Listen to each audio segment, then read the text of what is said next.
আজকের এই প্রোগ্রামের সভাপতি ডক্টর রইসুদ্দিন সাহেব, আজকের কোঅর্ডিনেটর জনাব নওশাদ আলী, আজকে সম্মানীয়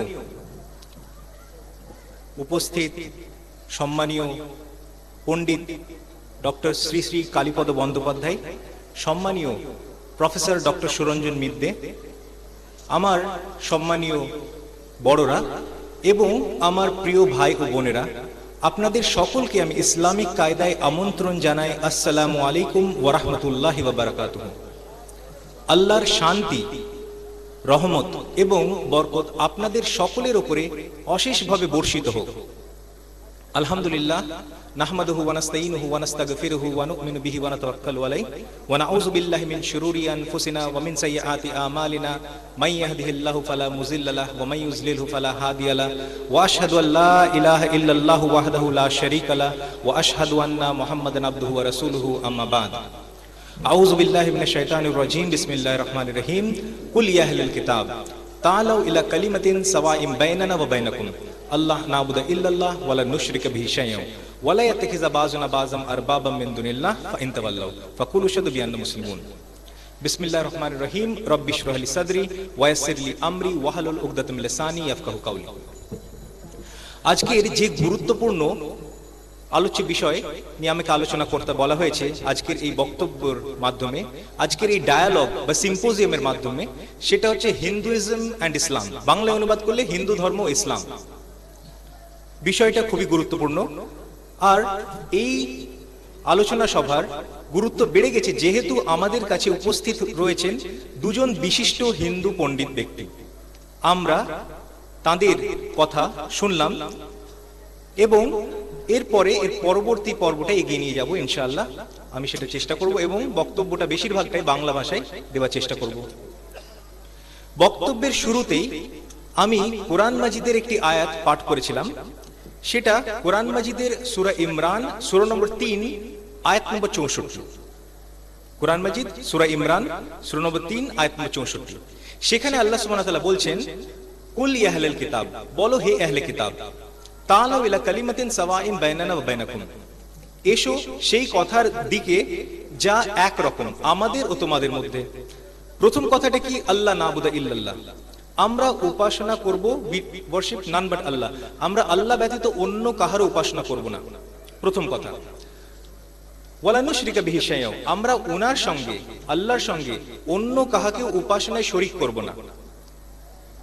ওয়ালা ইয়াত্তাখিযা বাযুনা বাযাম আরবাবাম মিন দুনিল্লাহ, আমরা নিজেদের মধ্যে থেকে কাহাকেও প্রভু রূপে গণ্য করব না। ফা ইন তাওয়াল্লাউ, যদি তার মুখ ফিরে নেয়, ফাকুলু শাদু, তাদেরকে বলো যে তোমরা অন্তত সাক্ষ্য থাকো, বিআন্না মুসলিমুন, যে আমরা অন্তত মুসলিম। এখানে যদিও ডাক বা আহ্বান দেওয়া হচ্ছে আহলে কিতাবদের, আমি মনে করি এই আয়াত দ্বারা যে কোনো ধর্ম অবলম্বী লোকদেরকে ইসলামের দিকে আমন্ত্রণ বা ডাক বা আহ্বান আমরা দিতে পারি। কারণ আমরা যদি লক্ষ্য করি সেই সময় আরবে মুসলিম ব্যতীত ছিল আহলে কিতাব। যেহেতু আমাদের মধ্যে, আমাদের সমাজে মুসলিম ব্যতীত বিভিন্ন ধর্মাবলম্বী লোক বসবাস করেন, সেই একই আয়াতের মাধ্যমে আমরা তাদেরকেও ডাক দিতে পারি। আমরা একটা বিশেষ দিক লক্ষ্য করব যে যে কোনো ধর্ম সম্বন্ধে আমাদের যদি জানতে হয় তাহলে সেটা সবথেকে সঠিক পদ্ধতি বা উপায় কি? এই প্রশ্নটা আমি বিশিষ্ট দুজন যে উপস্থিত আছেন আমাদের সঙ্গে, শ্রী শ্রী কালীপদ বন্দ্যোপাধ্যায় এবং প্রফেসর সুরঞ্জন মিদ্দে, তাদের সামনেও রাখতে চাই যে যে কোনো ধর্ম সম্বন্ধে জানতে হলে আমাদের সব থেকে প্রথমে কি করা দরকার। আর আপনাদের কাছে প্রশ্নটা থাকলো, ওনাদের থেকে উত্তর আসে না? আপনাদের মধ্যে থেকে কেউ যদি বলেন যে কোনো ধর্ম সম্বন্ধে জানতে হলে কিভাবে আমরা জানতে পারবো? সব থেকে উত্তম পদ্ধতি সেটা এই নয় যে আমরা সেই ধর্মের অনুসারীদেরকে দেখব, কারণ যদি অনুসারীদেরকে দেখা হয় তাহলে হয়তোবা সে সঠিক ধারণা রাখে, হয়তোবা সঠিক ধারণা রাখে না। কারণ বিভিন্ন সময় দেখা যায় সেই অনুসারীগণ সেই নিজের ধর্মের সঠিক ধারণা তারা রাখে না। ধারণা যদি না রাখে তাহলে তাদেরকে অবজার্ভ করলে, তাদেরকে দেখলে আমরা কিভাবে সেই ধর্ম সম্বন্ধে সঠিক ধারণা রাখতে পারি না। আবার হতে পারে যে সে সঠিক ধারণা রাখে, কিন্তু যেই পদ্ধতি আমরা অবলম্বন করলে কখনোই ভুল ধারণা জন্মাবে না, সেটা হচ্ছে যদি সেই ধর্মের ধর্মগ্রন্থ আমরা পড়ি। কারণ যে কোনো ধর্মের ভিত হচ্ছে সেই ধর্মের ধর্মগ্রন্থ। যদি আমাদেরকে হিন্দু ধর্ম সম্বন্ধে জানতে হয়, অবশ্যই পড়তে হবে হিন্দু ধর্মের ধর্মগ্রন্থগুলো। যদি আমাদেরকে ইসলাম সম্বন্ধে জানতে হয়, তাহলে অবশ্যই পড়তে হবে ইসলামের ধর্মগ্রন্থ অর্থাৎ কোরআন মাজিদ, এবং তার সঙ্গে রয়েছে হাদিসও। নেক্সট যে প্রশ্ন সেটা হচ্ছে যে হিন্দু ধর্মে, প্রথমে আমি আলোচনাটা করতে চাই, যেহেতু বেশিরভাগ আলোচনাটাই হবে ধর্মগ্রন্থের ভিত্তিতে, ধর্মগ্রন্থ ছাড়া ধর্ম বোঝা সম্ভব না, তো যেহেতু আলোচনাটা হবে ধর্মগ্রন্থের ভিত্তিতে, সেই কারণে আমি চাইবো প্রথমে এই দুটো ধর্মে কি কি ধর্মগ্রন্থ রয়েছে সেগুলো আমি জানবার বা বলবার চেষ্টা করব। তো আপনাদের কাছে প্রশ্ন থাকলো, এবং আমাদের সম্মানীয় অতিথিদের কাছেও প্রশ্ন থাকলো, যে আপনাদের নিকট, আপনাদের সকলের নিকট হিন্দু ধর্মে সব থেকে গুরুত্বপূর্ণ ধর্মগ্রন্থ কি বা কোনটা? আমরা অপেক্ষা করছি এখানে মঞ্চ থেকে উত্তর আসার, আপনাদের থেকেও। হিন্দু ধর্মে সব থেকে গুরুত্বপূর্ণ উত্তর এসছে বেদ। আপনাদের প্রফেসর সুরঞ্জন মিদা, আপনাদের কি ধারণা, বা শ্রী শ্রী কালীপদ বন্দ্যোপাধ্যায় উপস্থিত আছেন, হিন্দু ধর্মের সব থেকে গুরুত্বপূর্ণ গ্রন্থ কি বা কোনটা? উনি বলেছেন বেদ। তো উনি আমার কাজটা অনেকটাই সহজ করে দিয়েছেন। উনি যখন বলছেন, আমি যদি কিছু বলতাম সেটা কোনো ভ্যালু ক্যারি করে না, কিন্তু উনি যখন বলছেন সেটার ভ্যালু ক্যারি করে। যখন শ্রী শ্রী কালীপদ বন্দ্যোপাধ্যায় বলছেন যে হিন্দু ধর্ম গ্রন্থের মধ্যে সব থেকে গুরুত্বপূর্ণ গ্রন্থ হচ্ছে বেদ, তাহলে আমরা সেটা স্বীকার করতে পারি। এবং এই কথাটা শুধু উনি কেন, যত হিন্দু পণ্ডিত এসেছেন সকলেই এক বাক্যে স্বীকার করেছে। কাজটা সহজ করে দিয়েছেন, নাহলে আমি আরো বলতাম যে বেদ শব্দটা এসছে বিদ শব্দ থেকে, সংস্কৃত শব্দ, যেখান থেকে বিদ্যা শব্দ এসছে। বিদ হচ্ছে নলেজ, জ্ঞান, আর বেদ হচ্ছে নলেজ পার এক্সেলেন্স, মানে অসাধারণ এমন কিছু জ্ঞান যেটা সাধারণভাবে আমাদের জানা থাকে না। তো সেই এরকম ধরনের জ্ঞান আমাদের যদি পেতে হয়, তাহলে অবশ্যই পড়তে হবে হিন্দু ধর্মগ্রন্থ। এই বেদ যেটা, সেটা আসলে শ্রুতির অন্তর্ভুক্ত। শ্রুতি হচ্ছে যা আমরা শুনে থাকি, যা আমাদের উপরে অবতীর্ণ হয়। বেশিরভাগ হিন্দু পণ্ডিতদের ধারণা, এমনকি শ্রী শ্রী কালীপদ বন্দ্যোপাধ্যায় বা ডক্টর হরিশ্চন্দ্র বা বিভিন্ন হিন্দু পণ্ডিতের ধারণা, যে এটা ভগবানের তরফ থেকে অবতীর্ণ হয়েছে, একদম শুদ্ধ ঐশীবাণী। বেদ আমরা সকলেই জানি চারটে আছে, ঋগ্বেদ, সামবেদ, যজুর্বেদ, অথর্ববেদ। বেদের আবার চারটে শাখাও আছে, সংহিতা, ব্রাহ্মণ, আরণ্যক, উপনিষদ। যেহেতু আমরা বেদ শব্দ নিয়ে আলোচনা করছি, সাধারণভাবে যখন আমরা বেদ বলি তখন আমরা সংহিতা যে শাখাটা আছে সেটাকেই বুঝিয়ে থাকি। উপনিষদও বেদেরই একটা অংশ। বেদের পরে এই বেদ মোটামুটি ভাবে ধরা হয় যে আজ থেকে 4000 বছর প্রাচীন গ্রন্থসমূহ। বেদের পরে দ্বিতীয় স্থান যেটা অধিকার করে সেটাকে বলা হয় স্মৃতি। বিভিন্ন স্মৃতি আছে, সব থেকে গুরুত্বপূর্ণ হচ্ছে মনুস্মৃতি। মনুস্মৃতি বা মনু সংহিতা, যেটাকে বলা হয় দ্য লজ অফ মানু। থার্ড ক্যাটাগরিতে পড়ে ইতিহাস। আমাদের কাছে মূল দুটো ইতিহাস বা মহাকাব্য আছে, যেটা হচ্ছে রামায়ণ ও মহাভারত। যেহেতু আজকে শ্রী শ্রী কালীপদ বন্দ্যোপাধ্যায় স্টেজে উপস্থিত আছেন, সঠিক উত্তর দিয়েছেন যে বেদ সব থেকে গুরুত্বপূর্ণ, কিন্তু কখনো কখনো উত্তর এসে থাকে যে ভগবদ গীতা নাকি সব থেকে গুরুত্বপূর্ণ, যে এই উত্তরটা সঠিক না। ভগবদ্গীতা নিশ্চয়ই হিন্দু ধর্মগ্রন্থের মধ্যে একটা বিশেষ স্থান রাখে, কিন্তু এটা মহাভারতেরই একটা অংশ, একটা মহাকাব্য, তারই একটা অংশ। ভীষ্ম পর্ব থেকে 18টা অধ্যায়, অধ্যায় নম্বর 25 থেকে অধ্যায় নম্বর 42। ভগবদ্গীতা, রামায়ণ, মহাভারত, এরপরে চতুর্থ স্থান অধিকার করে যেটা যেই ধর্মগ্রন্থ, সেটা হচ্ছে পুরাণ। পুরাণ 300-রও অধিক আছে, 300-রও অধিক পুরাণ। তার মধ্যে কিছু কিছু গুরুত্বপূর্ণ পুরাণ আছে, যেমন ভবিষ্য পুরাণ, যেটা ভবিষ্যৎবাণী করে ভবিষ্যতের, মানে আজ থেকে 4000 বছর প্রাচীন গ্রন্থ। সেই সময় এমন কিছু ভবিষ্যৎবাণী করেছে যেগুলো পরবর্তীকালে সেগুলো ফুলফিল হয়েছে। এই ভবিষ্য পুরাণ ছাড়া রয়েছে ভাগবত পুরাণ, যেটা শ্রীমদ্ ভাগবতম বলা হয়ে থাকে, রয়েছে কল্কি পুরাণ, রয়েছে আরো বিভিন্ন পুরাণ। হচ্ছে সুভাষিত, অষ্টম কাব্য, নবম নাটক, দশম অলঙ্কার, 11 আর বাকি যত ধরনের ধর্মগ্রন্থ আছে সেগুলো যদি একত্রিত করি তাহলে আদার আর অর্থোডক্স স্ক্রিপচার্স। তো এইটা গেল হিন্দু ধর্মগ্রন্থ কি কি আছে সেগুলো সম্বন্ধে সংক্ষিপ্ত, খুবই সংক্ষিপ্ত একটা আলোচনা। কোনটা বলে আপনাদের জানা আছে? ইসলামের ধর্মগ্রন্থ কি বা কোনটা, আপনাদের উত্তর অপেক্ষায়। এখানে যারা উপস্থিত আছেন আমি জানি যে তাদের ইসলাম সম্বন্ধেও ধারণা রয়েছে, সেই জন্য প্রশ্নটা তাদের দিকেও থাকলো যে আপনাদের কি জানা আছে যে ইসলামের ধর্মগ্রন্থ কি বা কোনটা? উত্তর এসছে কোরআন মাজিদ। আপনাদের কোনো উত্তর দেওয়ার আছে? ইসলামের মূল ধর্মগ্রন্থ কি বা কোনটা বা কি কি? উত্তর দিয়েছেন শ্রী শ্রী কালীপদ বন্দ্যোপাধ্যায়, কোরআন ও হাদিস। আমি বলতে চাই এইখানে যে দেখুন, হিন্দু পণ্ডিত একই উত্তর দিয়েছেন, মুসলিম ভাইরাও একই উত্তর দিয়েছেন। সঠিক উত্তরটা কি সেটা আমি আপনাদের সামনে তুলে ধরব। সঠিক উত্তর হচ্ছে যে কোরআন মাজিদের মধ্যে লেখা আছে ওয়া ইম মিন উম্মাতিন ইল্লা খালাফিহা নাজির। কোরআন মাজিদে লেখা আছে সূরা রাদ সূরা নম্বর 13 আয়াত নম্বর 38, লিকুল্লি আজলিন কিতাব। যেটা আয়াতটা এখন পড়লাম সেটা পরবর্তীতে আসছি ব্যাখ্যা বিশ্লেষণের সুবিধার জন্য।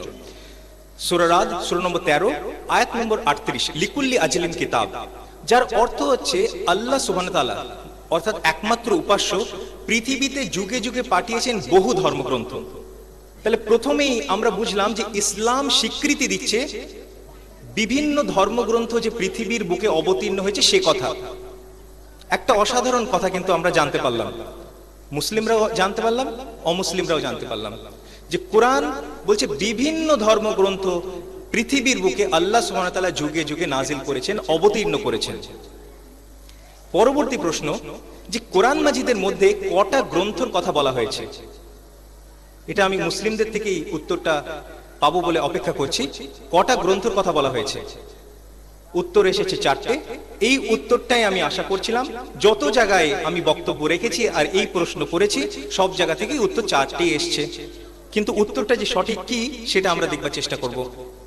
সঠিক উত্তর হচ্ছে যে সাধারণভাবে আমরা যদিও এটা জানি যে 4টে গ্রন্থ কথা কোরআন মাজিদ স্বীকার করছে বা বলছে, যেমন তওরাত যেটা এসেছিল মুসা আলাইহিস সালামের উপর, জবুর এসেছিল দাউদ আলাইহিস সালামের উপর, তারপরে ইনজিল যেটা এসেছিল ঈসা আলাইহিস সালামের উপর, এবং কোরআন মাজিদ যেটা এসেছে মুহাম্মদ সাল্লাল্লাহু আলাইহি সাল্লামের উপর। এটা ছাড়াও দেখুন প্রত্যেক জুম্মাতে আমরা যখন প্রথম রেকাতে ইমামের কিরাত শুনি, ইমাম যা পড়েন সেটা শুনি, সূরা আলা উনি পড়েন সূরা নম্বর 87 আয়াত নম্বর 18, 19টা আয়াতের সূরা, আয়াত নম্বর 18তে যখন পৌঁছন উনি পড়েন ইন্না হাযা লাফিস সুহুফিল উলা। প্রত্যেক জুম্মাতে শুনি, প্রত্যেক সপ্তাহে শুনি, খেয়াল থাকে না, মাথার মধ্যে থেকে বেরিয়ে যায়। তো সুহুফে উলা এমন একটা গ্রন্থ যেটার কথা কোরআন মাজিদ বলছে।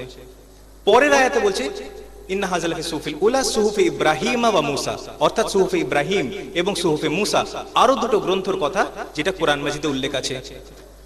যখন আমরা পড়ি সূরা বাকারা সূরা নম্বর 2 আয়াত নম্বর 37-এ যখন পৌঁছই তখন আমরা জানতে পারি যে আদম আলাইহিস সালাম যিনি পৃথিবীর প্রথম মানুষ এবং প্রথম নবীও, উনি আল্লাহর তরফ থেকে, যখন আমরা পড়ি সূরা বাকারা সূরা নম্বর 2 আয়াত নম্বর 37, সেখানে আমরা পড়ি যে আদম আলাইহিস সালাম আল্লাহর তরফ থেকে কিছু বাণী কথা শুনেছিলেন, অর্থাৎ ইঙ্গিত হচ্ছে সুহুফে আদমের দিকে, ইঙ্গিত হচ্ছে সুহুফে আদমের দিকে, যদিও নাম নেই কিন্তু সেই ইঙ্গিতটা রয়েছে। আর যখন কোরআন মাজিদে সেই কথা বলা হলো যে প্রত্যেক যুগে আল্লাহ সুবহানাহু ওয়া তাআলা কিতাব নাজিল করেছেন, স্পষ্টভাবে বোঝা যায় যে বহু বহু ধর্মগ্রন্থ পৃথিবীর বুকে এসেছে।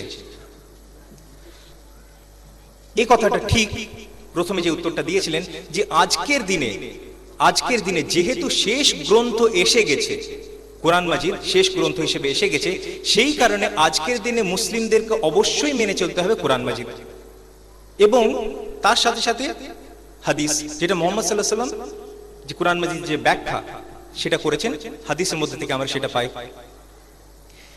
সংক্ষিপ্ত আলোচনা আমরা করছিলাম যে হিন্দু ধর্ম, ইসলাম, এই ধর্মের ধর্মগ্রন্থ কি বা কি কোনটা।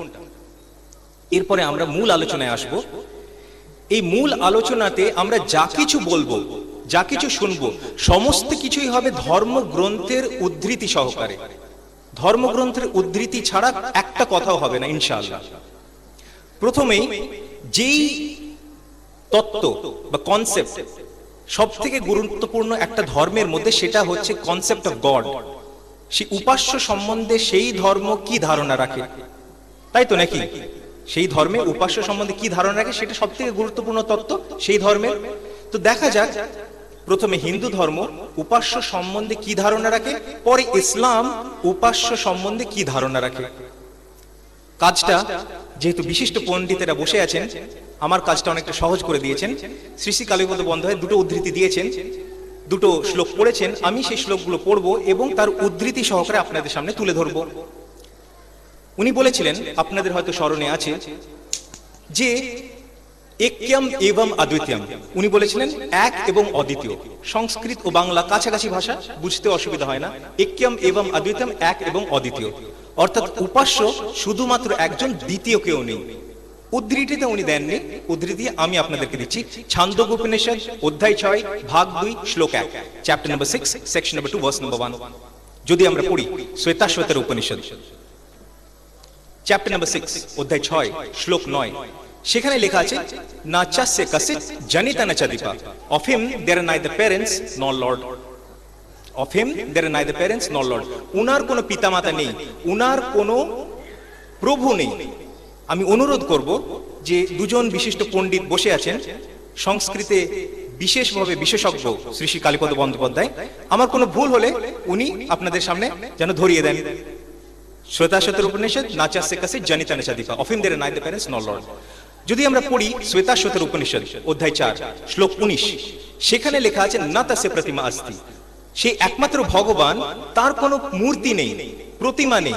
উনিও কথাগুলো তুলে ধরেছিলেন, যেহেতু উনি হিন্দু পণ্ডিত এবং উনি সঠিক ধারণাগুলো ধারণ করেন, জানেন।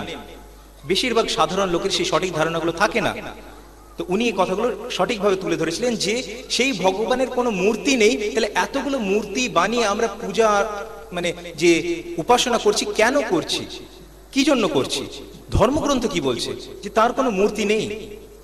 পরের শ্লোক যদি আমরা পড়ি, শ্বেতাশ্বতর উপনিষদ, অধ্যায় 4, শ্লোক 20, ওটা ছিল 19, এটা ছিল 20। 20তে কি বলা হয়েছে? তাকে no one sees him with the eye, he cannot be seen with the eye. তাকে চোখে দেখা যায় না, কেউ তাকে চোখে দেখেনি। কেউ যদি তাকে চোখেই দেখলো না, তার মূর্তি আমরা কি করে বানাচ্ছি? এগিয়ে যাব আমরা ভগবদ গীতার দিকে।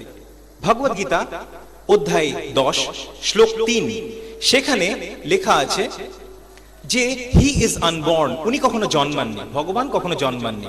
হি ইজ ইটার্নাল, উনি সর্বসময় ছিলেন এবং সর্বসময় থাকবেন। যদি পড়ি ভগবদ গীতা, অধ্যায় 7, শ্লোক 20, সেখানে লেখা আছে যে যেই সমস্ত ব্যক্তির পার্থিব আকাঙ্ক্ষার কারণে বুদ্ধি, বিচার বুদ্ধি লোপ পেয়েছে, তারা বিভিন্ন রকম রীতিনীতি আবিষ্কার করে নিজের নিজের পদ্ধতিতে উপাসনা করতে থাকে। তাহলে উপাসনা যদি করতে হয়, তাহলে নিজে নিজে পদ্ধতিতে করতে হবে না, বরং সেই পদ্ধতিতে করতে হবে যেই পদ্ধতিতে সেই একমাত্র ভগবান বা উপাস্য আমাদেরকে শিক্ষা দিয়েছেন। যদি আমরা পড়ি বেদ, যজুর্বেদ, অধ্যায় 32, শ্লোক 3, সেখানে লেখা আছে, না তাস্য প্রতিমা আস্তি, উনার কোনো প্রতিমা নেই, উনার কোনো প্রতিচ্ছবি নেই, উনার কোনো মূর্তি নেই, উনার কোনো ইমেজ নেই। সেই একই শ্লোকে আগে গিয়ে বলা হচ্ছে যে যেহেতু as he is unborn he deserves our worship, যেহেতু উনি জন্মাননি সেই কারণে উনি আমাদের ইবাদতের হকদার, অর্থাৎ আমরা তাকে সেই কারণে উপাসনা করব। আমরা যদি পড়ি যজুর্বেদ, অধ্যায় 40, শ্লোক 8, সেখানে বলা হচ্ছে হি ইজ বডিলেস অ্যান্ড পিওর, উনার কোনো আকৃতি নেই, দেহ নেই। কথাগুলো আমরা শুনেছি শ্রী শ্রী কালীপদ বন্দ্যোপাধ্যায়ের মুখ থেকেও। যদি আমরা তার পরবর্তী শ্লোক পড়ি, যজুর্বেদ, অধ্যায় 40, শ্লোক 9, সেখানে লেখা আছে, অন্ধম তম প্রবিশন্তি অসম্ভূতিম উপাস্তে, যে তারা অন্ধকারের মধ্যে ঢুকছে যারা অসম্ভূতির উপাসনা করছে। অসম্ভূতি কি?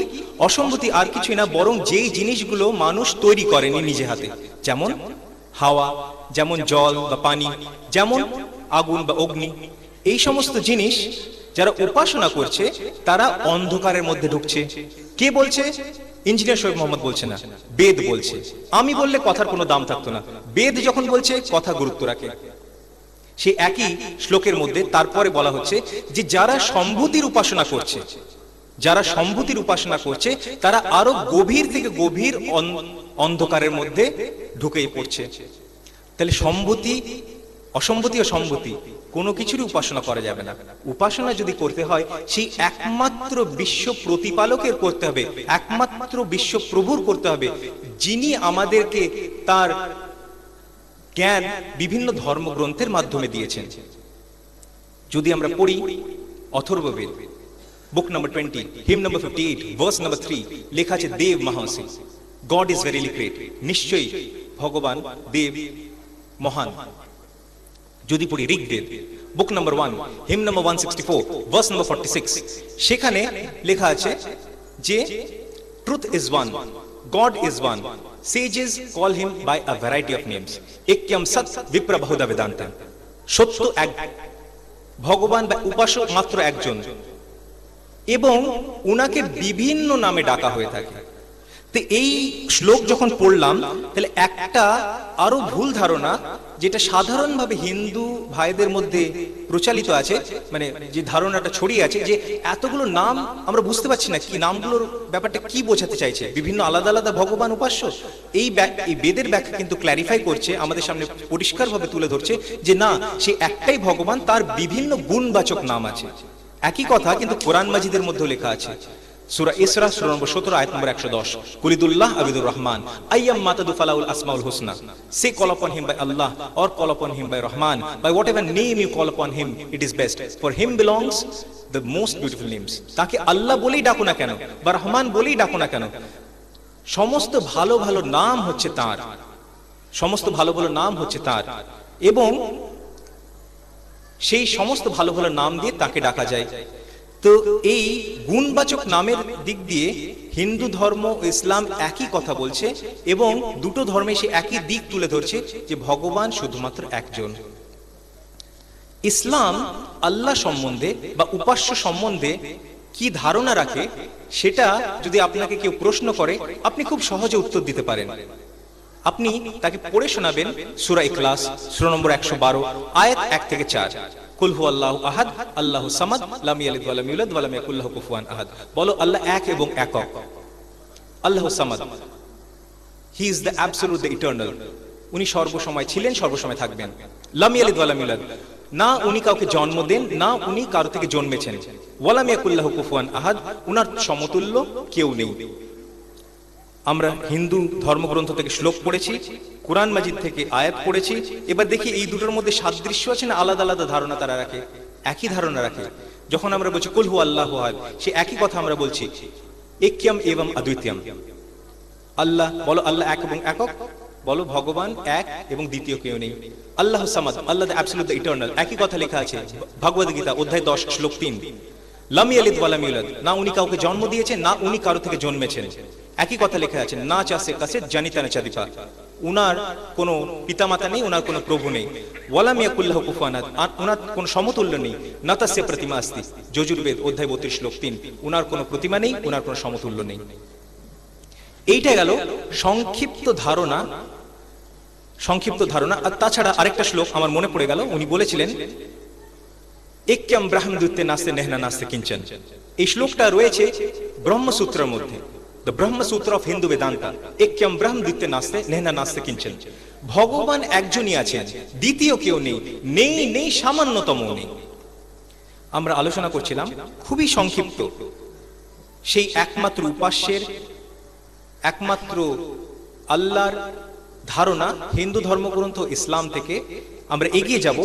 এগিয়ে যাওয়ার আগে একটা কথা আপনাদের সামনে তুলে ধরব, সেই কথাটা হচ্ছে যে বিভিন্ন গুণবাচক নামের অর্থের মধ্যেও সমার্থবোধক ভাব আছে। যেমন একটা গুণবাচক নাম ধর্মগ্রন্থ, হিন্দু ধর্মগ্রন্থের মধ্যে রয়েছে ব্রহ্মা, যেটার মানে হচ্ছে ক্রিয়েটর, স্রষ্টা। একই নাম কোরআন মাজিদে এসে খালিক অর্থাৎ স্রষ্টা।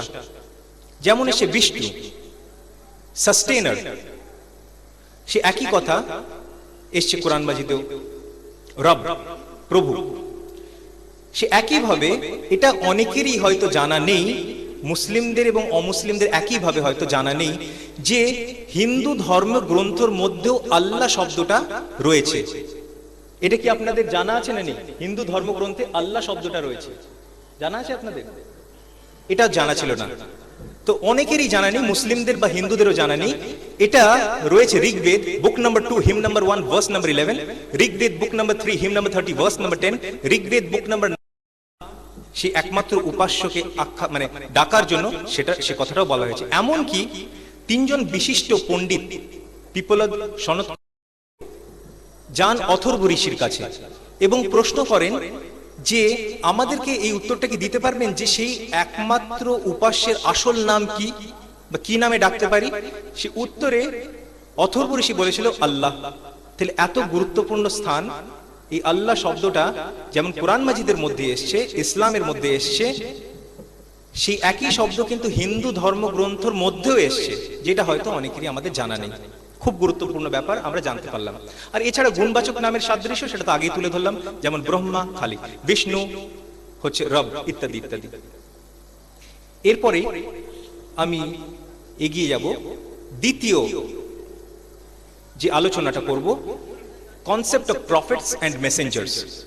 নবী বা রসুল সম্বন্ধে ইসলাম কি ধারণা রাখে এবং হিন্দু ধর্ম ঋষি এবং অবতার সম্বন্ধে কি ধারণা রাখে সেই দিকে। প্রথমেই আপনাদের সামনে আবার একটা প্রশ্ন, যে ইসলামে নবী বা রসুল কে বা কাকে বলা হয়ে থাকে, বা এই সম্বন্ধে কি বলা হয়েছে? ইসলামের নবী কে বা রসুল কে? উত্তরের অপেক্ষা করছি। না না, কে ইসলামের নবী কে? উত্তর এসে মোহাম্মদ সাল্লাল্লাহু আলাইহি ওয়াসাল্লাম। উনাদেরও হয়তো একই ধারণা আছে যে মোহাম্মদ সাল্লাল্লাহু আলাইহি ওয়াসাল্লাম। এবার আমি ইসলাম নবী সম্বন্ধে কি ধারণা রাখে সেটা আপনাদের সামনে তুলে ধরবো। আপনারা বলেছেন, ওনারা উপস্থিত আছেন, সাক্ষী আছেন যে মুসলিমরা উত্তর দিচ্ছে যে মোহাম্মদ সাল্লাল্লাহু আলাইহি ওয়াসাল্লাম ইসলামের নবী। সাক্ষ্য আছেন, শুনেছেন, আপনাদের তাই ধারণা। দেখি ইসলাম কি বলছে। ইসলাম বলছে, আমি বলেছিলাম একটা আয়াত পড়েছিলাম, সেই আয়াতটা বললাম যে পরে বিশ্লেষণ করলে বেশি ভালো হবে, তো সেই আয়াতের দিকে ফিরে যাই। সেটা আছে কোরআন মাজিদের মধ্যেই, সূরা ফাতির সূরা নম্বর 35 আয়াত নম্বর 24। বলা হচ্ছে ওয়া ইম মিন উম্মাতিন ইল্লা খালা ফিহা নাযির। এমন কোন উম্মত বা জাতি গোষ্ঠী পেরিয়ে যায়নি যার মধ্যে আল্লাহ সুবহানাহু ওয়া তাআলা কোন নাযির সতর্ককারী অর্থাৎ নবী বা রাসূল পাঠায়নি। তাহলে ইসলাম বলছে বা ইসলাম এই ধারণা করছে, ধারণা রাখছে যে প্রত্যেক উম্মতের মধ্যে, প্রত্যেক জাতিগোষ্ঠীর মধ্যে আল্লাহ সুবহানাহু ওয়া তাআলা নবী বা রাসূল পাঠিয়েছেন। আল্লাহ সুবহানাহু ওয়া তাআলা প্রত্যেক জাতিগোষ্ঠীর মধ্যে নবী ও রাসূল পাঠিয়েছেন। তাহলে এই ধারণাটা আমরা জানতে পারলাম।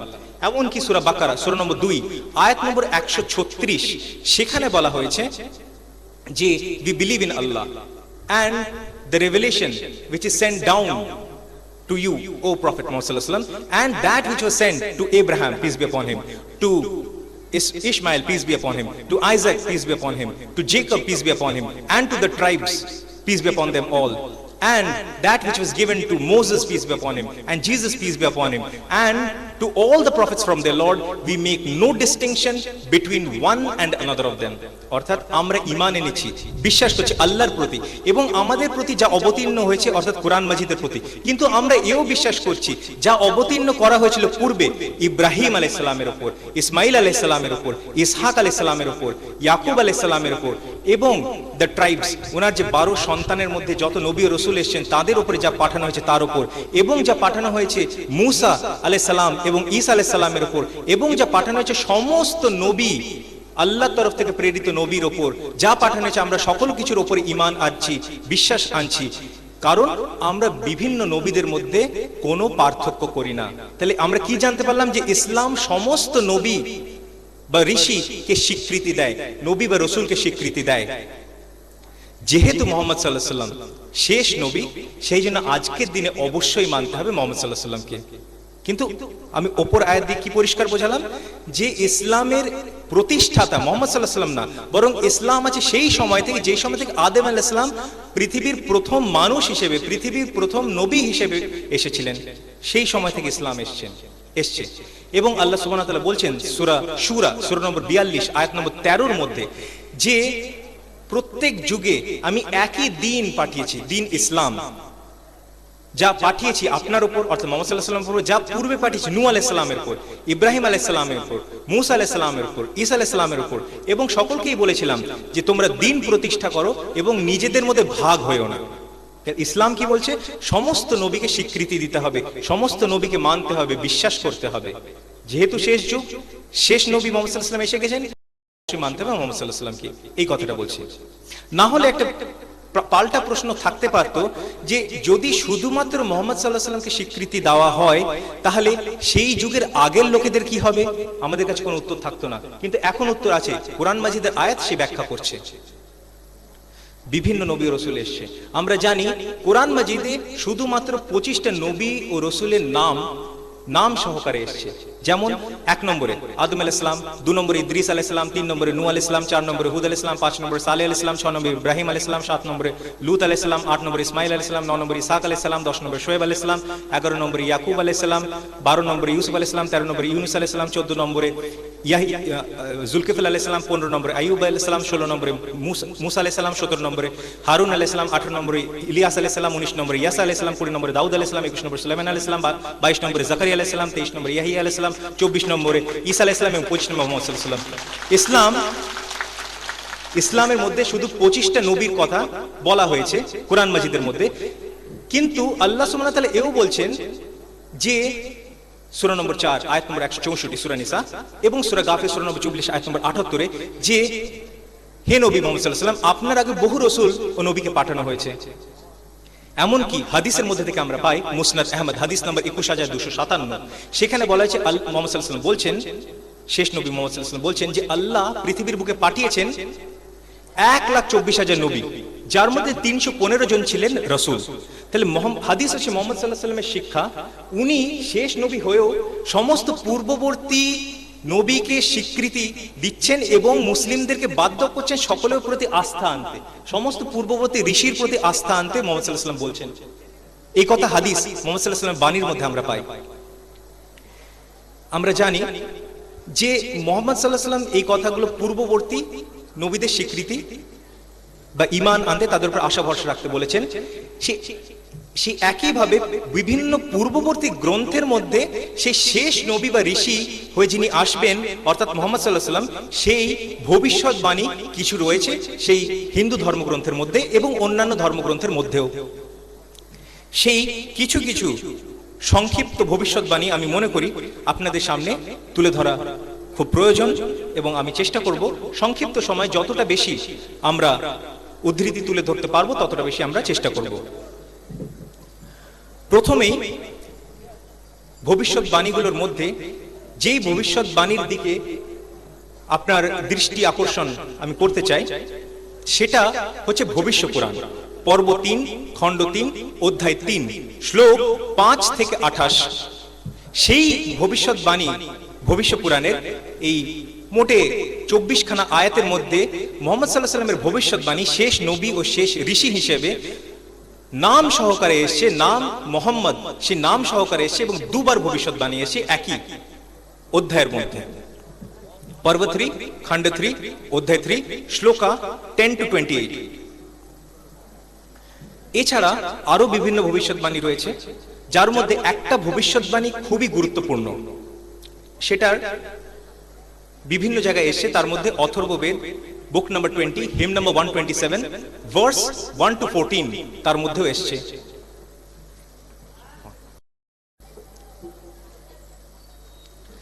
আমি বললাম যে একটা ভবিষ্যৎবাণী যেটা এসছে অথর্ববেদ বুক number 20, him number 127, versus 1 to 14।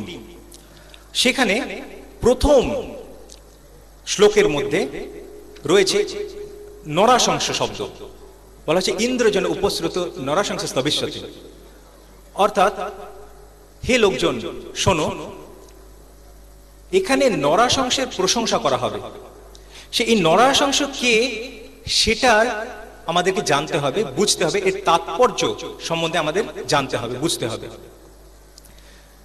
আমি জানি এখানে উপস্থিত আছেন বিশিষ্ট হিন্দু পণ্ডিত ব্যক্তিগণ এবং এই নরাশংস শব্দের অর্থ প্রথমে আমি উনাদের থেকে জানবার চেষ্টা করব যে নরাশংস শব্দের অর্থ যদি আপনি বলেন তাহলে শ্রোতা মণ্ডলীর সুবিধা হয়।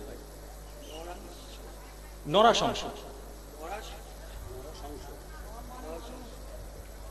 আসছি প্রথমে।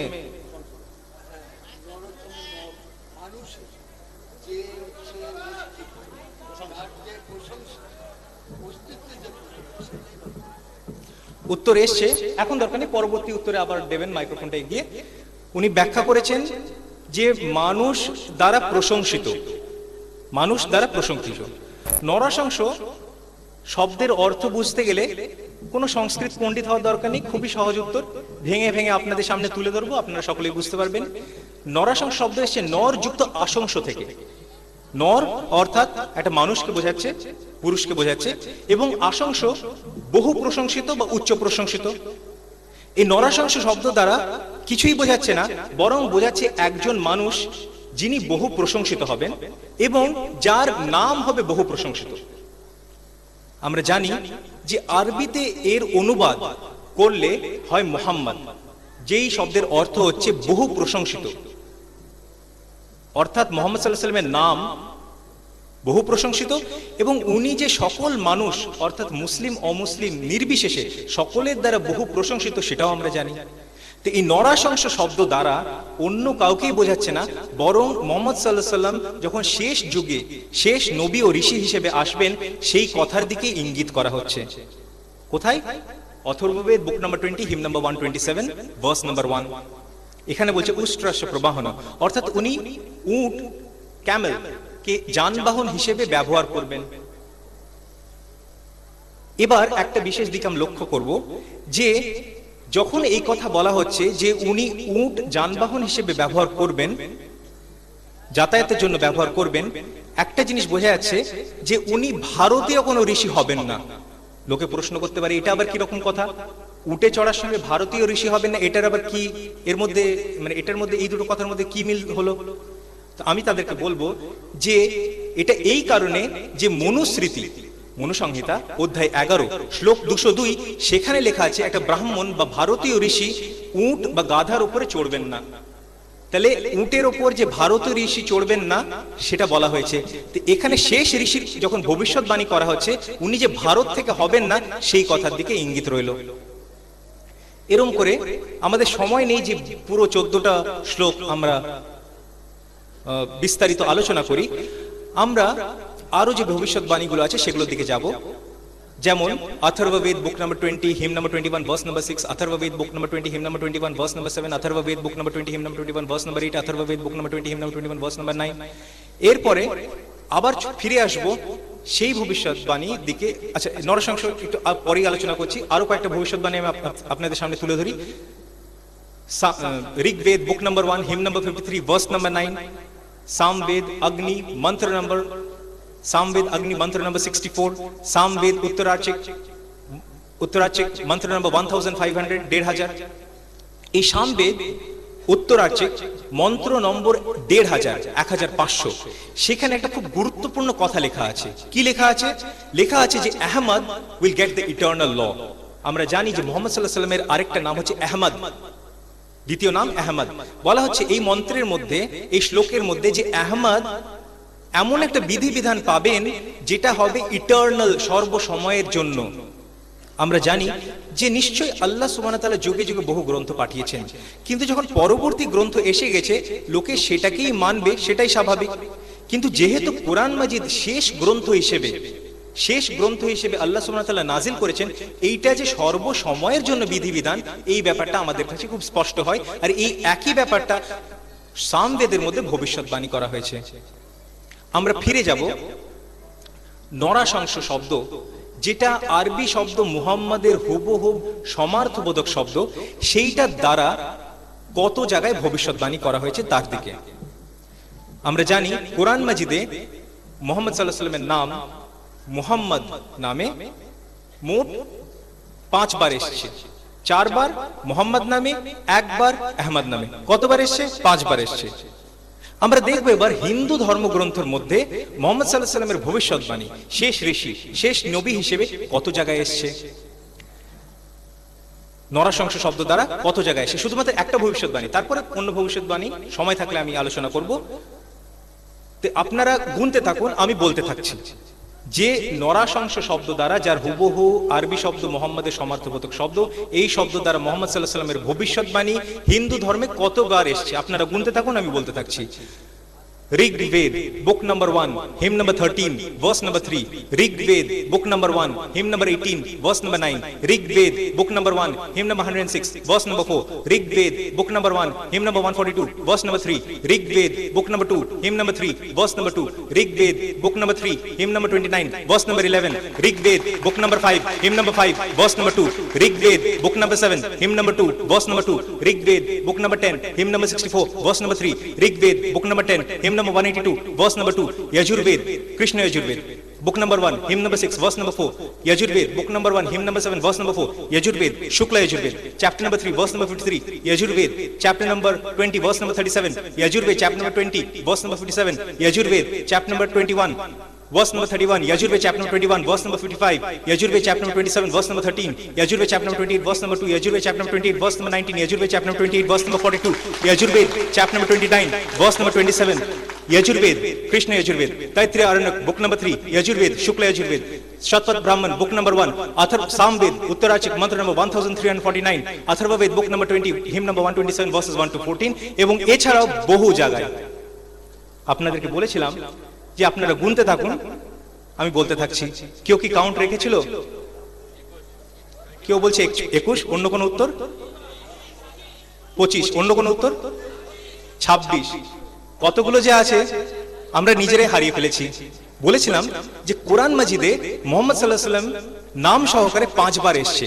হিন্দু ধর্মগ্রন্থে একটা ভবিষ্যৎবাণী দ্বারা 20-র অধিক, 32, 30-এর অধিক হিন্দু ধর্মগ্রন্থে মুহাম্মদ সাল্লাল্লাহু আলাইহি ওয়াসাল্লামের গুরুত্ব ও মর্যাদা যে কতটা বেশি দেওয়া হয়েছে, এখন মডার্ন ডে হিন্দু পণ্ডিত ছেড়ে দিন, ওনাদের কথা গুরুত্ব রাখে, এরকম বলছি না গুরুত্ব রাখে না, কিন্তু ভবিষ্যৎবাণী যে কত বেশি গুরুত্ব রাখে আপনারা বুঝতে পারছেন নিশ্চয়ই। এইটা একটা মাত্র ভবিষ্যৎবাণী গেল।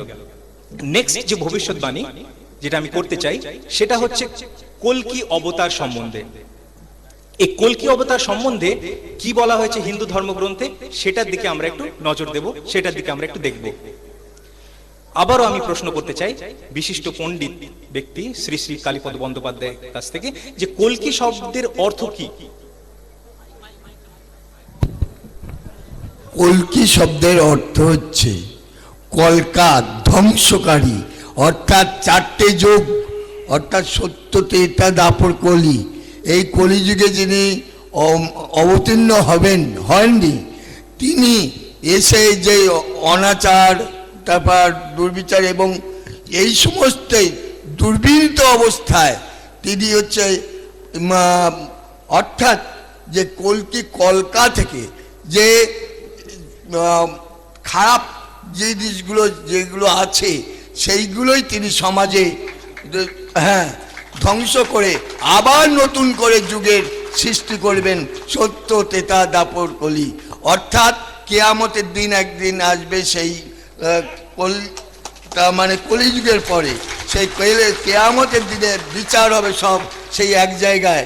সেই যে যারা হচ্ছে পাপ করবে তারা যাবে নরকে, অর্থাৎ দোজখে, আর যারা হচ্ছে পুণ্যবান তারাই হচ্ছে আবার তাদের হচ্ছে পৃথিবীতে আবার নতুন করে সৃষ্টি হবে। এইটাই কল্কি অবতারে সেই কল্কি হচ্ছে ধ্বংস করে আবার সৃষ্টি করবে।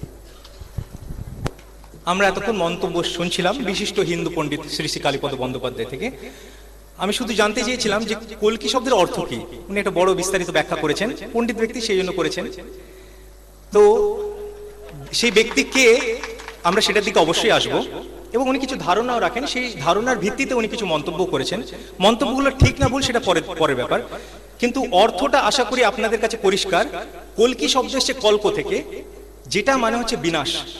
আর কল্কি হচ্ছে সেই ব্যক্তি যে বিনাশ আনবে, বিনাশ করবে, কি সমাজে সমস্ত খারাপ জিনিসের বিনাশ আনবে। এই কল্কি অবতার কে সেটার দিকে আমরা এবার লক্ষ্য রাখবো। বলা হচ্ছে ভবিষ্যৎবাণী কোথায় কোথায় আছে? ভাগবত পুরাণে আছে, কল্কি পুরাণে আছে। কে পরে নির্ধারণ করছে?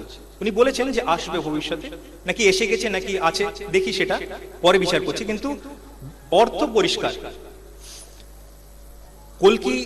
কল্কি অবতার সংক্রান্ত ভবিষ্যৎবাণী ভাগবত পুরাণে আছে, কল্কি পুরাণে আছে। ভাগবত পুরাণ খণ্ড 12 অধ্যায় 2 শ্লোক 13, সেখানে বলা হচ্ছে যে যখন কলিযুগের কিছু অংশ বা বেশিরভাগ অংশ পেরিয়ে যাবে তখন কল্কি অবতার আসবে। ভবিষ্যৎবাণীতে কি বলছে? যখন কলিযুগের কিছু অংশ বা বেশিরভাগ অংশ পেরিয়ে যাবে তখন কল্কি অবতার আসবেন। আমরা জানি যে এখন কলিযুগের 5100-এরও অধিক বছর পেরিয়ে গেছে, আমরা সেটা জানি। হিন্দু গণনা অনুযায়ী কলিযুগের 5000-এরও বেশি অধিক বছর পেরিয়ে গেছে। আজ থেকে ধরে নিন 1500 বছর আগে, এখন আমি কিছু বলিনি, কে বলিনি, 1500 বছর আগে কলিযুগের 3500 বছর অন্তত পেরিয়ে গেছিল, তাই তো? 3500 বছর অন্তত পেরিয়ে গেছিল। 5000-এর মধ্যে 3500 অংশ হয় কিছু অংশ বা বেশিরভাগ অংশটাই পেরিয়ে গেছিল, তাই তো? তাহলে সময়টা উপযুক্ত ছিল, আমি শুধু এই কথা বলছি, কি এখনো বলিনি, সময়টা উপযুক্ত ছিল যে কল্কি অবতার এসে যান, তাই না? কল্কি অবতার সেই সময় আসবেন, ভাগবত পুরাণ খণ্ড 12 অধ্যায় 2 শ্লোক 13, যখন কলিযুগের কিছু অংশ বা বেশিরভাগ অংশ পার হয়ে যাবে। সময়টা উপযুক্ত ছিল 1500 বছর পূর্বে, অলরেডি 5000-এর মধ্যে কিছুটা বা বেশিরভাগ অংশটা পেরিয়ে গেছিল এবং সময়টা উপযুক্ত ছিল যে কল্কি অবতার এসে যাবেন। পরবর্তী শ্লোক যদি আমরা পড়ি, ভাগবত পুরাণ খণ্ড 12 অধ্যায় 2 শ্লোক 18, শ্লোক নম্বর 18, 13-18, সেখানে বলছে, in the house of Vishnu as the chief soul, the noble chief of the village of Sambhala will be born the Kalki avatar. অর্থাৎ বিষ্ণু ইয়াসের বাড়িতে, গৃহে, বিষ্ণু ইয়াসের গৃহে যিনি সম্বল নামক গ্রামের প্রধান আসবেন কে? কল্কি অবতার। এই শ্লোকের ব্যাখ্যা আমরা করব। বিষ্ণু ইয়াসকে, বিষ্ণু ইয়াস অর্থ হচ্ছে বিষ্ণুর উপাসক, অর্থাৎ ভগবানের উপাসক, একমাত্র উপাস্যের উপাসক, এবং উনার গৃহে জন্মগ্রহণ করবে কল্কি অবতার। সেই গ্রাম যেটা হবে সেটা সম্বল। এই সম্বল নামক যে গ্রাম বা জায়গা বা স্থান, সেটা কি একটা নাম, আসল নাম না গুণবাচক নাম, সেটা আমাদের জানতে হবে। যদি আসল একটা স্থান হতো তাহলে নিশ্চয়ই উপযুক্ত সময় ছিল 1500 বছর আগে, যে সেই রকম সময়ে, সেই যুগে, সেই রকম নামক কোন গ্রাম থেকে, সম্বল নামক গ্রাম থেকে কল্কি অবতার আবির্ভাব হবে, আসবেন। আসেনি। কিন্তু সম্বল নামের অর্থ হচ্ছে আ place of peace and security, এমন একটা জায়গা যেটা শান্তির জায়গা। আমরা জানি যে মক্কাকে বলা হয় Darul Aman, a place of peace and security, শান্তির জায়গা। এবং আমরা এও জানি যে উনার পিতার নাম ছিল আব্দুল্লাহ, যার অর্থ হচ্ছে আল্লাহর ইবাদত যে করে, আল্লাহর উপাসনা করে, বিষ্ণুর উপাসনা যে করে। এবং এছাড়াও বলা হচ্ছে উনি হবেন chief of the village of Shambhala, প্রধান হবেন। এবং আমরা জানি যে সে কুরেশ বংশ ছিল, কাবার দেখাশোনা করতো, কাস্টোডিয়ান্স অফ দ্য কাবা, সেই জন্য চিফ ছিল। উপযুক্ত কিছু কিছু ইঙ্গিত আমি তুলে ধরলাম, এখনো ভবিষ্যৎবাণী আমি শেষ করিনি। এরপরে বলা হচ্ছে যে উনি সেই বিনাশ করবেন যত রকম খারাপ কাজ, কুপ্রথা, কুকাজ আছে, খারাপ খারাপ জিনিস আছে, সবগুলোর বিনাশ করবেন। এবং কেবল কোথায়, এই ভাগবত পুরাণ খণ্ড 12 অধ্যায় 2 শ্লোক 19, সেখানে কি বলা আছে? উনি ঘোড়ার পিঠে যুদ্ধ করবেন সেই অসৎ লোকেদের বিরুদ্ধে। যুদ্ধ করবেন কার বিরুদ্ধে? অসৎ লোকেদের বিরুদ্ধে। ঠিক আছে, ঘোড়ার পিঠে চড়ে করবেন এবং তরবারি হাতে করবেন। আমি বলি যে এখনো যদি আমরা সেই কল্কি অবতারের অপেক্ষা করি, তাহলে কি এমন কোন যুগ কি আসতে পারে যখন আমরা অসৎ ব্যক্তির বিরুদ্ধে যুদ্ধ করব ঘোড়ায় চেপে এবং তরবারি হাতে? সেরকম আসতে পারে কি? সেই দিনকাল অনেক আগে পেরিয়ে গেছে, 1000 বছর আগে সেরকম হতো হয়তো, এখন আর নেই। এখন আমি ভবিষ্যৎবাণী টানিনি, মানে শেষ করিনি, ইঙ্গিত আরেকটা তুললাম যে যদি কল্কি অবতারের খোঁজ করতে হয়, নিশ্চয়ই এমন একটা যুগে খোঁজ করতে হবে যখন যুদ্ধ করা হতো তরবারি হাতে এবং এতে ঘোড়ার পিঠে, নিউক্লিয়ার ওয়েপন্স, মিসাইল টেকনোলজি দিয়ে না। উন্নতি করলে মানুষ পিছিয়ে যায় না। আজকে গাড়িতে চড়ে আমরা আসি, ট্রেন বাসে চড়ি, আমরা কোনোদিন গরুর গাড়িতে আর চাপবো না। চাপবো কি? চাপবো না। টেকনোলজিক্যাল অ্যাডভান্সমেন্ট যত হয় সেইটার আমরা ব্যবহার করতে থাকি, ভবিষ্যতে খোঁজ পাওয়া যাবে না। এখন আমি শেষ করি। এছাড়াও আরো কিছু ভবিষ্যৎবাণী আছে, ভাগবত পুরাণ খণ্ড 12 অধ্যায় 2 শ্লোক 20, ভাগবত পুরাণ খণ্ড 12 অধ্যায় 2 শ্লোক 21, সেদিকে না গিয়ে পরবর্তী গুরুত্বপূর্ণ ভবিষ্যৎবাণীর দিকে যাচ্ছি। ভাগবত পুরাণ খণ্ড 12 অধ্যায় 1 भागवत पुराण खंड 12 अध्याय 1 खंड 1 अध्याय 3 श्लोका 14 भागवत पुराण खंड 1 अध्याय 3 শ্লোকা 14 সেখানে বলা হচ্ছে কলকি অবতার হবেন অন্তিম অবতার, শেষ অবতার। আমরা জানি মুহাম্মদ সাল্লাল্লাহু আলাইহি ওয়াসাল্লাম শেষ রাসূল। আল্লাহ সুবহানাহু ওয়া তাআলা বলেছেন মাকানা মুহাম্মাদুন আবা আহাদিম মির রিজালিকুম ওয়ালাকি রাসূলুল্লাহ ওয়া খাতামান নাবিয়্যিন ওয়া কানা আল্লাহু বিকুল্লি শাইইন আলিমা। সূরা আহজাব সূরা নম্বর 33 আয়াত 39। মুহাম্মদ সাল্লাল্লাহু আলাইহি ওয়াসাল্লাম হবেন শেষ নবী বা শেষ রাসূল। আরেকটা ইঙ্গিত আপনাদের সামনে তুলে ধরলাম। এছাড়া যদি পড়ি আরো ভবিষ্যৎবাণী আছে, আমি ছোট করে দেব, সময় সংক্ষিপ্ত, আমি তাড়াতাড়ি গুটিয়ে নেব বক্তব্যটা। আরেকটা ভবিষ্যৎবাণী ভাগবত পুরাণ খণ্ড 1 অধ্যায় 3 শ্লোকা 25। আরেকটা ভবিষ্যৎবাণী কলকি পুরাণ থেকে, chapter number 2 verse number 4। In the house of Vishnu yes in the village of Shambhala will be born the কলকি অবতার। বিষ্ণু ইয়াসের গৃহে সম্ভাল নামক জায়গায় কলকি অবতারের জন্মগ্রহণ হবে এবং ব্যাখ্যা আগে করেছি। কলকি Purana chapter number 2 verse number 5। He will be helped by the 4 companions. উনার 4টে মানে কম্প্যানিয়ন থাকবে, সাহাবা থাকবে। আর আমরা জানি এটা ইঙ্গিত হচ্ছে 4টে খলিফায়ে রাশিদিনের দিকে, আবু বকর, উমর, ওসমান, আলী রাদিয়াল্লাহু আনহু। আমরা জানি বলা হচ্ছে কলকি Purana chapter number 2 verse number 7 এ যে উনাকে হেল্প করবেন, সাহায্য করবেন এঞ্জেলস, ফেরেশতারা, মালাইকারা। সেটা মুহাম্মদ সাল্লাল্লাহু আলাইহি ওয়াসাল্লামের জন্য প্রযোজ্য ছিল ব্যাটল অফ বদর। কলকি Purana chapter number 2 verse number 11 বলা হচ্ছে in the house of Vishnuyash in the womb of Sumati will be born the কলকি অবতার। যে বিষ্ণুয়াসের গৃহে সুমতির গর্ভে জন্মগ্রহণ করবে কলকি অবতার। কলকি Purana chapter number 2 verse number 15 সেখানে বলা হচ্ছে যে উনি জন্মগ্রহণ করবেন 12ই মাধব। তাহলে তারিখ বলা হচ্ছে, উনার জন্মগ্রহণের তারিখ হচ্ছে 12ই মাধব। আর আমরা জানি যে মুহাম্মদ সাল্লাল্লাহু আলাইহি ওয়াসাল্লামের জন্ম তারিখ ছিল 12ই রবিউল আউয়াল। এত ভালোভাবে জানি যে সেটা পালন করা উচিত বা অনুচিত সেটা পরের ব্যাপার, কিন্তু সকলেই এই মানে যেটা হয়ে থাকে সেটার কারণে আমরা জানি যে 12ই রবিউল আউয়াল ওনার জন্মগ্রহণ হয়েছিল, সবাই জানি।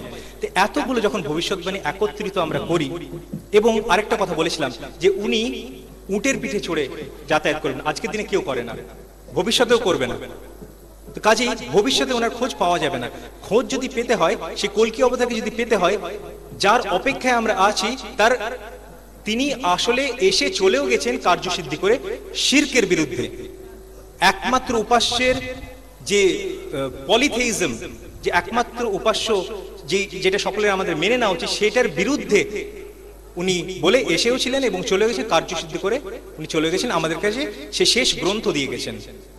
একটা খুব গুরুত্বপূর্ণ শ্লোক আমার মনে পড়লো, ঋগ্বেদ বুক নাম্বার 109 ভার্স নাম্বার 2।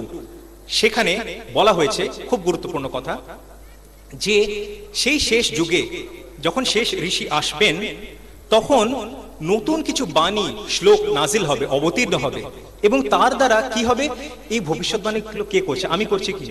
আমি করছি না। আমি যদি করতাম তাহলে কোনো ভ্যালু থাকতো না, তার কথার কোনো দাম থাকতো না, কারণ আমি ইসলামে জিরো। ভবিষ্যৎবাণীগুলো আমি বলেছিলাম যে যা কিছু কথা হবে সবকিছু ধর্মগ্রন্থের আলোকে হবে, আর সেটাই হচ্ছে ইনশাআল্লাহ। আমি বলেছিলাম, আলহামদুলিল্লাহ সেটা হচ্ছে। ঋগ্বেদ বুক নাম্বার 1, ঋগ্বেদে বলা হচ্ছে বুক number 1 him number 109 verse number 2 যে উনি যখন আসবেন শেষ যুগে, শেষ ঋষি যখন আসবেন, নতুন কিছু শ্লোক অবতীর্ণ হবে, এবং সেই শ্লোক দ্বারা লোকজন কি করবে? শ্লোক অবতীর্ণ তো হলো, লোকজন কি করবে? সেই একই ভবিষ্যৎবাণীতে বলা আছে যে তারা সালাত ও জামাত, যেহেতু সালাত ও জামাত সংস্কৃত শব্দ না, সেই জন্য এটার ব্যাখ্যা করতে গিয়ে হিন্দু পণ্ডিতদের অসুবিধা দেখা দিল। কিন্তু আমরা মুসলিম, সেই কারণে আমরা বুঝতে পারছি এটা সালাত বা সালাহ আরবি শব্দ, যেটা নামাজ, এবং জামাত মানে জমাত সহকারে নামাজ, সেই কথাই বলা হয়েছে। আর আমরা মুসলিমরা আমরা দিনে অন্তত 5 বার নামাজ, মানে দিনে 5 বার ফরজ নামাজ পড়ি, জামাত সহকারে পড়ি মসজিদের মধ্যে।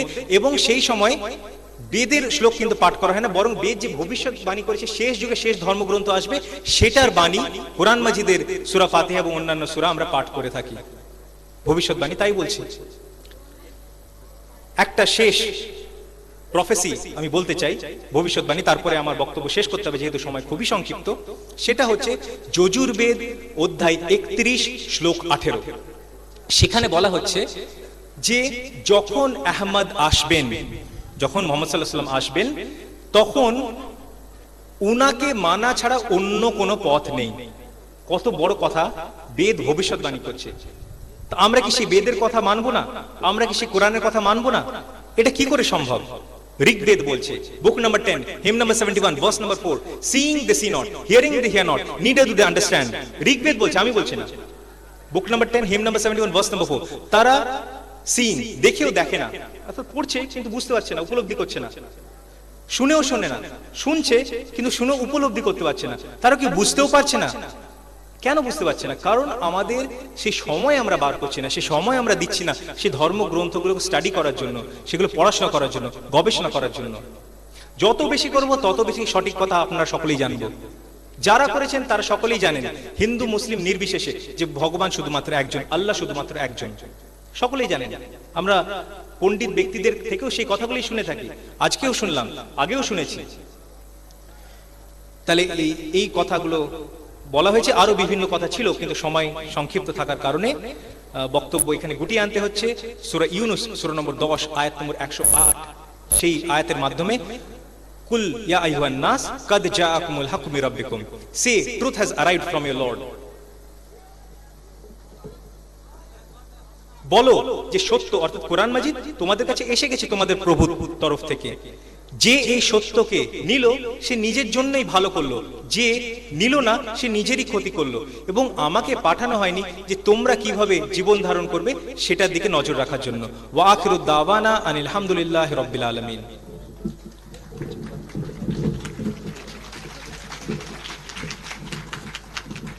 আলহামদুলিল্লাহ, আমরা এতক্ষণ অত্যন্ত গুরুত্বপূর্ণ বক্তব্য শুনলাম। কোরআন ও হিন্দু ধর্মের বিভিন্ন ধর্মগ্রন্থের উপর মুহাম্মদ সাল্লাল্লাহু আলাইহি সাল্লামের উপস্থিতি, এই নিয়ে অসংখ্য তথ্য সহ আমরা শুনতে পেলাম।